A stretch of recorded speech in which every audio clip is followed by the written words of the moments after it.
अवैध तानाशाह मादुरो एक विशाल आपराधिक नेटवर्क का सरगना था जो संयुक्त राज्य अमेरिका में घातक और अवैध ड्रग्स की भारी मात्रा की तस्करी के लिए जिम्मेदार था।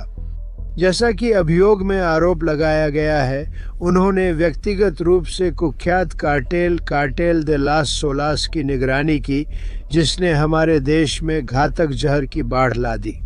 असंख्य अमेरिकियों की मौत के लिए जिम्मेदार, बहुत सारे अमेरिकियों की, सैकड़ों हजारों अमेरिकियों की वर्षों में उसकी वजह से मौत हुई। मादुरो और उनकी पत्नी जल्द ही अमेरिकी न्याय व्यवस्था की पूरी ताकत का सामना करेंगे और अमेरिकी धरती पर मुकदमे का सामना करेंगे। ऑपरेशन एब्सोल्यूट रिजॉल्व, यही था उस विशाल सैन्य अभियान का आधिकारिक नाम जिसने अभी अभी मादुरो शासन को गिरा दिया। ये जानकारी अभी एक बड़ी प्रेस कॉन्फ्रेंस में सामने आई है। इस ऑपरेशन में 20 से ज्यादा बेस पर 150 विमान शामिल थे और डेल्टा फोर्सेस द्वारा एक पुष्टि की गई छापेमारी भी हुई थी। आइए विस्तार से जानते हैं। जॉइंट चीफ ऑफ स्टाफ के चेयरमैन रेजिन केन सब कुछ साझा कर रहे हैं, सुनिए।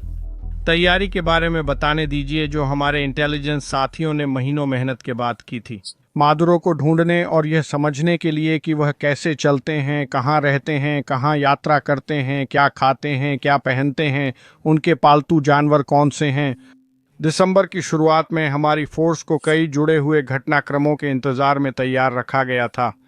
मुख्य बात थी सही दिन चुनना ताकि आम नागरिकों को नुकसान पहुंचने की संभावना कम हो और अचानक हमला करने का मौका ज्यादा मिले और आरोपित कर्मियों को कम से कम नुकसान पहुंचे, ताकि जैसा कि राष्ट्रपति ने कहा उन्हें न्याय के कटघरे में लाया जा सके।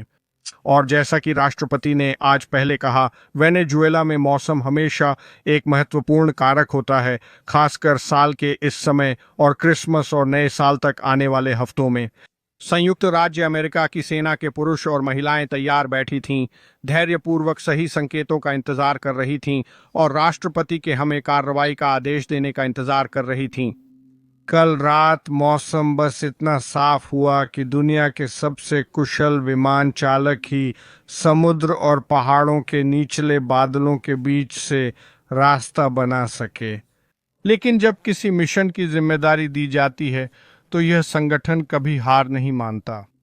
रात 10:46 पर पिछली रात पूर्वी समयानुसार राष्ट्रपति ने संयुक्त राज्य अमेरिका की सेना को इस मिशन को आगे बढ़ाने का आदेश दिया। उन्होंने हमसे कहा और हम इसकी सराहना करते हैं, मिस्टर राष्ट्रपति, आपको शुभकामनाएं और भगवान आपकी रक्षा करें। और ये शब्द पूरी संयुक्त सेना को भेजे गए। रात भर के दौरान विमान पश्चिमी गोलार्ध में जमीन और समुद्र पर 20 अलग अलग ठिकानों से उड़ान भरने लगे। कुल मिलाकर 150 से अधिक विमान, बमवर्षक, लड़ाकू, खुफिया, टोही, निगरानी, रोटरी विंग पिछली रात आसमान में थे। हजारों हजार घंटों का अनुभव हवा में था। हमारे सबसे युवा क्रू की उम्र 20 साल और वरिष्ठ की 49 साल थी और अमेरिकी सैन्य शक्ति का कोई मुकाबला नहीं है। रात होते ही हेलीकॉप्टरों ने कानून प्रवर्तन अधिकारियों वाली एक्सट्रैक्शन फोर्स के साथ उड़ान भरी और वे वेनेजुएला की ओर पानी से 100 फीट ऊपर उड़ने लगे। वे वेनेजुएला तट के पास पहुंचे। संयुक्त राज्य अमेरिका ने स्पेस कॉम, साइबर कॉम और अन्य एजेंसियों के प्रभावों को एक साथ लगाकर ऊपर से रास्ता बनाना शुरू किया। उन बलों को विमानों से सुरक्षा मिली थी और उन्हें संयुक्त राज्य मरीन, संयुक्त राज्य नौसेना, संयुक्त राज्य वायुसेना और एयर नेशनल गार्ड के विमानों द्वारा भी सुरक्षा प्रदान की गई थी। उस बल में F-22, F-35, F-18E-A, 18E-2B1 bomber और अन्य सहायक विमान शामिल थे। साथ ही कई रिमोट से संचालित ड्रोन भी थे। जैसे ही बल काराकास के पास पहुंचना शुरू हुआ, संयुक्त वायु घटक ने वेनेजुएला में वायु रक्षा प्रणालियों को नष्ट करना और निष्क्रिय करना शुरू कर दिया और हेलीकॉप्टरों की सुरक्षित आवाजाही को सुनिश्चित करने के लिए हथियारों का इस्तेमाल किया। हमारे वायु घटक का लक्ष्य था और हमेशा रहेगा हेलीकॉप्टरों और ज़मीनी बल की सुरक्षा करना, उन्हें लक्ष्य तक पहुंचाना और सुरक्षित वापस लाना। अब यह कुछ ऐसा है जिसे हमने एक पिछले वीडियो में कवर किया था। अमेरिका ने पहले वेनेजुएला के एयरबेस, सैन्य ठिकाने, वायु रक्षा प्रणाली और ऑपरेशन में बाधा डालने वाली चीजें नष्ट कर दी। एक बार ऐसा हो जाने के बाद विशेष बलों के साथ हेलीकॉप्टर परिसर में गए और सीधे लक्ष्य की ओर बढ़ गए। जैसे ही वे परिसर में घुसे उन पर पहली बार गोलियां चलीं। इसका मतलब है कि वे वेनेजुएला के हवाई क्षेत्र से उस घर तक पहुंच गए जहां मादुरो छिपे थे और उन्हें कोई विरोध नहीं मिला। इस ऑपरेशन में एक और महत्वपूर्ण बात यह है कि मादुरो की सुरक्षा वास्तव में क्यूबा की विशेष सेना या क्यूबा के सैनिक कर रहे थे, मूल रूप से वेनेजुएला के सैनिक नहीं। यह प्रवृत्ति वेनेजुएला में ह्यूगो चावेज से शुरू हुई थी, जिन्हें अपने सैनिकों और नागरिकों पर भरोसा नहीं था। वे क्यूबा को मुफ्त तेल और सब्सिडी देते थे, बदले में क्यूबा उन्हें खुफिया जानकारी और सुरक्षा के लिए जनशक्ति देता था। तो बॉडीगार्ड और मादुरो दोनों वही सिस्टम चला रहे थे। तो मान सकते हैं कि पहली बार अमेरिकी हेलीकॉप्टरों पर फायरिंग वेनेजुएला की सेना नहीं बल्कि क्यूबाई बलों ने की थी। यह बताना जरूरी है क्योंकि आगे हम देखेंगे कि सेना वेनेजुएला के भविष्य में बड़ी भूमिका निभाएगी। लेकिन इस ऑपरेशन के इस चरण के बारे में और भी विवरण हैं, सुनिए। हम मादुरो के परिसर में पूर्वी मानक समयानुसार 1 बजे या 2 बजे पहुंचे, काराकास स्थानीय समयानुसार, और गिरफ्तारी बल मादुरो के परिसर में उतरा और अपने लक्ष्य की ओर तेजी, सटीकता और अनुशासन के साथ बढ़ा और इलाके को घेर लिया। जमीन पर मौजूद बल की सुरक्षा और सुरक्षित रहने के लिए जब वे आरोपित व्यक्तियों को पकड़ने के लिए लक्ष्य क्षेत्र में पहुंचे तो हेलीकॉप्टरों पर गोलीबारी की गई और उन्होंने उस गोलीबारी का जवाब जबरदस्त ताकत और आत्मरक्षा के साथ दिया। हमारे एक विमान को निशाना बनाया गया, लेकिन वह उड़ने योग्य रहा और सभी विमान सुरक्षित लौट आए, जैसा राष्ट्रपति ने कहा। वह विमान मिशन के दौरान भी उड़ता रहा। जैसे ही ऑपरेशन परिसर में आगे बढ़ा, हमारी वायु और जमीनी खुफिया टीमों ने जमीनी बल को वास्तविक समय में अपडेट्स प्रदान किए, यह सुनिश्चित करते हुए कि वे बल बिना अनावश्यक जोखिम के उस जटिल वातावरण में सुरक्षित रूप से आगे बढ़ सकें। बल को ऊपर से सामरिक विमानन द्वारा सुरक्षित रखा गया। मादुरो और उनकी पत्नी दोनों पर आरोप तय किए गए थे। उन्होंने आत्मसमर्पण कर दिया और उन्हें न्याय विभाग द्वारा हिरासत में ले लिया गया। हमारी अद्भुत अमेरिकी सेना की पेशेवरता और सटीकता के साथ सहायता मिली और किसी भी अमेरिकी जीवन की हानि नहीं हुई। आरोपितों को सुरक्षित कर बल ने प्रस्थान की तैयारी की। हेलीकॉप्टरों को निकासी बल को बाहर निकालने के लिए बुलाया गया, जबकि लड़ाकू विमान और रिमोट से संचालित विमान ऊपर से सुरक्षा और दबाव वाली फायरिंग प्रदान कर रहे थे। जैसे ही बल वेनेजुएला से बाहर निकलना शुरू हुआ, कई बार आत्मरक्षा में मुठभेड़ें हुईं। बल सफलतापूर्वक बाहर निकल गया और अपने तैरते हुए लॉन्च बेस पर लौट आया और बल पानी के ऊपर था। सुबह 3:29 बजे पूर्वी मानक समयानुसार अभियुक्त व्यक्ति जहाज पर सवार थे और दोनों मादुरो और उनकी पत्नी USS उओजिमा पर सवार थे। तो यह पागलपन है। कुल मिलाकर पूरी कार्रवाई में लगभग 2.5 घंटे, शायद 3 घंटे लगे और कोई उपकरण नहीं खोया गया। हेलीकॉप्टरों पर फायरिंग जरूर हुई, लेकिन वे वापस उड़कर बेस लौटने में सफल रहे। और सबसे बड़ी बात, अब कोई जान का नुकसान नहीं हुआ। कुछ लोग घायल हुए, अभी तक हमें ठीक ठीक संख्या नहीं पता है, लेकिन अब कोई मौत नहीं हुई है। बिल्कुल, अब सवाल है अगला कदम क्या होगा। हमने पहले ही मादुरो के बारे में बात की थी। संभावना है कि वह न्यूयॉर्क जाएगा, जहां एक अदालत में आज सुबह उसके खिलाफ आरोप तय हुए हैं। अब सवाल है कि देश के लिए आगे क्या कदम होंगे, वेनेजुएला के साथ क्या होगा, कौन सी सरकार और नेतृत्व सत्ता संभालेगा। खैर, अभी अभी समाप्त हुई प्रेस कॉन्फ्रेंस का मुख्य फोकस यही था और इस विषय से जुड़े कई जवाब दिए गए। तो आइए सुनते हैं। यहाँ राष्ट्रपति ट्रंप अमेरिका के रिकॉर्ड के बारे में बात कर रहे हैं, जो इस मामले में सबसे अच्छा नहीं रहा है। जिस दिन हमने तानाशाह हटाया, मुझे यकीन है आप में से ज्यादातर को इराक याद होगा। सुनिए। अमेरिका का तानाशाह हटाने का रिकॉर्ड मिला जुला रहा है, खासकर जब आगे की ठोस योजना नहीं होती। इसी कारण हमारे राष्ट्रपति बदलते रहे, लेकिन मेरे साथ ऐसा नहीं। मेरे साथ हमारा जीतने का रिकॉर्ड बिल्कुल बेहतरीन रहा है। हम बहुत जीतते हैं और हम जीतते हैं। अगर आप सलोमे को देखें, अल बगदादी को देखें, मिडनाइट हैमर को देखें। मिडनाइट हैमर अविश्वसनीय था। अभी आपके पास मध्य पूर्व में शांति नहीं होती, हमारे पास मध्य पूर्व में शांति है, क्योंकि अगर हम मिडनाइट हैमर के साथ सफल नहीं होते तो आपके पास मध्य पूर्व में शांति नहीं होती। तो मेरे साथ आपको बहुत सारी जीत मिली है, आपको सिर्फ जीत मिली है, कोई हार नहीं मिली है। राष्ट्रपति ट्रंप ने बताया कि अमेरिकी सरकार के कुछ प्रशासकों का समूह बनेगा। मैं मान सकता हूं कि मार्को रूबियो उस समूह में भूमिका निभाने वाले हैं। जो देश चलाने में शामिल होंगे। जब तक वेनेजुएला की सरकार में सुरक्षित परिवर्तन नहीं हो जाता जो लोगों का शासन संभाल सके, मेरा अनुमान है कि यह वेनेजुएला सरकार लोगों द्वारा चुनी जाएगी। लेकिन मुझे लगता है कि समय के साथ हमें पता चल जाएगा। यहाँ उस अमेरिकी समूह का वेनेजुएला के भविष्य में रोल पर जवाब है। सुनिए। ये सिर्फ तय समय के लिए ही होगा। जो लोग मेरे ठीक पीछे खड़े हैं, हम इसे चलाने वाले हैं, हम इसे वापस लाने वाले हैं।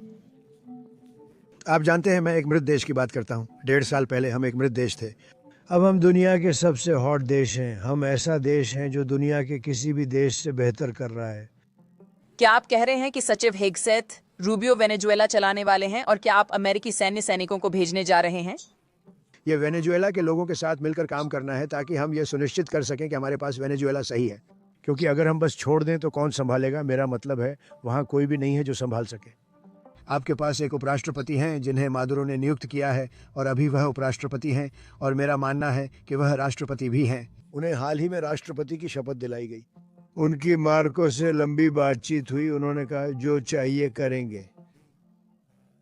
मुझे लगता है वह विनम्र थी, लेकिन उनके पास विकल्प नहीं है। हम इसे सही तरीके से करेंगे। हम सिर्फ मादुरो के साथ ही ये नहीं करेंगे तो फिर बाकी सब की तरह चले जाओ और कहो अब जो होगा देखा जाएगा। बिल्कुल, यह संवैधानिक सवाल है कि क्या इसे युद्ध माना जाए। जैसा कि आप में से कई जानते हैं, युद्ध घोषित करने की शक्ति राष्ट्रपति के पास नहीं, सिर्फ कांग्रेस के पास है। फिर भी भले यह युद्ध न हो, यह एक बड़ा ऑपरेशन था। अब कांग्रेस को सूचित करना चाहिए। मैं संवैधानिक वकील नहीं हूं, इसलिए नहीं जानता यह जरूरी है या नहीं। यहाँ विदेश मंत्री मार्को रूबियो बता रहे हैं कि कांग्रेस को सूचित क्यों नहीं किया गया। सुनिए। क्या आपने किसी कांग्रेस सदस्य को पहले बताया था? मार्को, क्या आप इस पर बात करना चाहेंगे? आप इसमें शामिल थे। जरूर। हम कांग्रेस के सदस्यों को तुरंत कॉल करते हैं क्योंकि मिशन की पूर्व सूचना नहीं दी जा सकती थी। ये एक ट्रिगर आधारित मिशन था जिसमें कुछ शर्तें पूरी करनी थीं। हमने कई दिन देखा, ये साधारण मिशन नहीं था। आप कॉल कर नहीं कह सकते अरे सुनो। हम अगले 15 दिनों में कभी भी ये कर सकते हैं, लेकिन ये कानून प्रवर्तन का काम है, याद रखना। मूल रूप से यह अमेरिकी न्याय के 2 आरोपित भगोड़ों की गिरफ्तारी थी और युद्ध विभाग ने उस काम में न्याय विभाग का समर्थन किया। यहाँ नीति के प्रभाव हैं, लेकिन यह मिशन पहले से बताने योग्य नहीं है क्योंकि इससे खतरा बढ़ता है। अगर मैं इसमें एक बात जोड़ सकूं तो कांग्रेस में बातें लीक होने की प्रवृत्ति है। ये अच्छा नहीं होगा। अगर वे लीक हो जाती, जनरल, नतीजा शायद अलग होता। मुझे कहना होगा उन्हें पता था कि हम कभी न कभी आने वाले हैं। वहाँ कई जहाज थे, उन्हें हमारी जानकारी थी। लेकिन कांग्रेस लीक कर देगी और हम अब लीक करने वालों को नहीं चाहते। इसके अलावा क्यूबा का मुद्दा भी है। जैसा कि हमने वीडियो में पहले बताया था, क्यूबा का मादुरो सरकार से गहरा संबंध था और क्यूबा की अर्थव्यवस्था के लिए, जो पहले से ही संघर्ष कर रही है, यह निश्चित रूप से एक बड़ा झटका होने वाला है। लेकिन इसके अलावा क्यूबा अमेरिका की सीमाओं के भी बहुत करीब है। मुझे नहीं पता आगे क्या होगा, लेकिन विदेश मंत्री मार्को रूबियो ने क्यूबा को पट्टा बनाए रखने पर कड़ी चेतावनी दी थी। सुनिए। मैंने कुछ मिनट पहले ही बयान दिया था, राष्ट्रपति बोलें तो उन्हें गंभीरता से लेना चाहिए। बस इतना कहना काफी है। क्यूबा एक आपदा है। यहाँ पर इसे अयोग्य और बूढ़े लोग चला रहे हैं, और कुछ मामलों में बूढ़े नहीं लेकिन अयोग्य लोग चला रहे हैं। वहाँ कोई अर्थव्यवस्था नहीं बची, सब बर्बाद हो चुका है। और वैसे भी आप जानते हैं, जो सारे गार्ड्स थे जिन्होंने मादुरो की सुरक्षा में मदद की, ये अच्छी तरह से जाना जाता है। उनकी पूरी जासूसी एजेंसी, ये सब क्यूबाई लोगों से भरी हुई थी। मेरा मतलब है वे लोग। ये चौंकाने वाली बात है, गरीब द्वीप वेनेजुएला पर कब्जा हो गया। कुछ मामलों में वेनेजुएला के लोगों की सबसे बड़ी समस्याओं में से एक यह है कि उन्हें क्यूबा से स्वतंत्रता की घोषणा करनी पड़ती है। उन्होंने सुरक्षा के नजरिए से इसे उपनिवेश बनाने की कोशिश की थी। तो हाँ, देखिए, अगर मैं हवाना में रहता और सरकार में होता तो मुझे कम से कम थोड़ी चिंता जरूर होती। आप वेनेजुएला से क्यूबा को तेल देना बंद कर रहे हैं। खैर, राष्ट्रपति पहले ही 1 हफ्ते पहले घोषणा कर चुके हैं कि जो भी चीज़ प्रतिबंधित तेल है, उसे वहां जाने की अनुमति नहीं दी जाएगी। तो यह तो एक बहाना है। आखिरकार हम रूस और इन सब चीजों को अनदेखा नहीं कर सकते, क्योंकि यह रूसी अर्थव्यवस्था के लिए बड़ा झटका था। यह केवल रूस की भू राजनीति नहीं थी, आर्थिक रूप से भी रूस वेनेजुएला पर निर्भर था। कुछ लोग जानते हैं कि वेनेजुएला के पास सबसे बड़े तेल भंडार हैं, क्योंकि वह तेल बाजार में नहीं था। यह रूस के लिए अच्छा था, जो पहले से ही दुनिया का सबसे अधिक प्रतिबंधित देश है। अब मादुरो सरकार न होने पर क्या वह तेल बाजार में आ पाएगा? मुझे नहीं पता इसमें कितना समय लगेगा, क्योंकि पुराने तेल क्षेत्रों और रिफाइनरियों को फिर से चालू करने में काफ़ी निवेश और निर्माण लगेगा।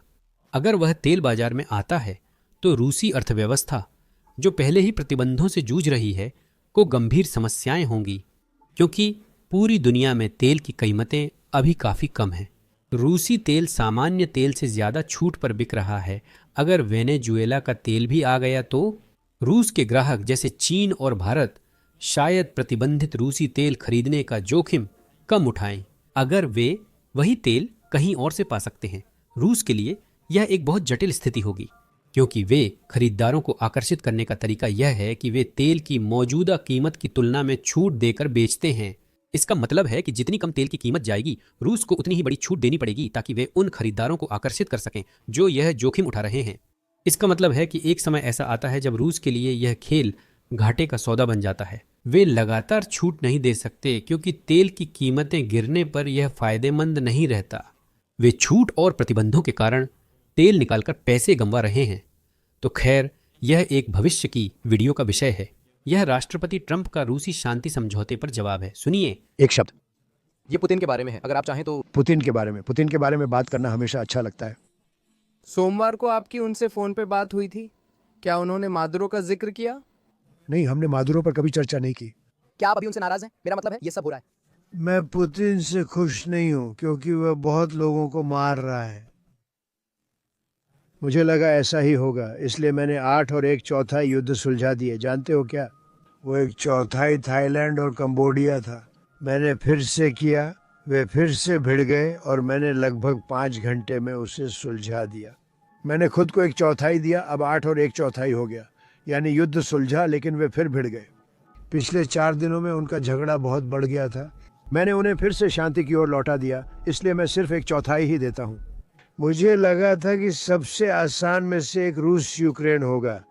ऐसा नहीं है, और दोनों ने ही कुछ बहुत बुरी चीजें की हैं। और देखिए, वो बाइडेन का युद्ध है, वो मेरा युद्ध नहीं है, लेकिन मैं जाने बचाना चाहता हूँ। क्या आपने देखा कहाँ पिछले महीने 30,000, इस बार ये 27,000 था। उससे पिछले महीने 30,000 ज्यादातर सैनिक मारे गए थे। यही पिछले महीने 30,000।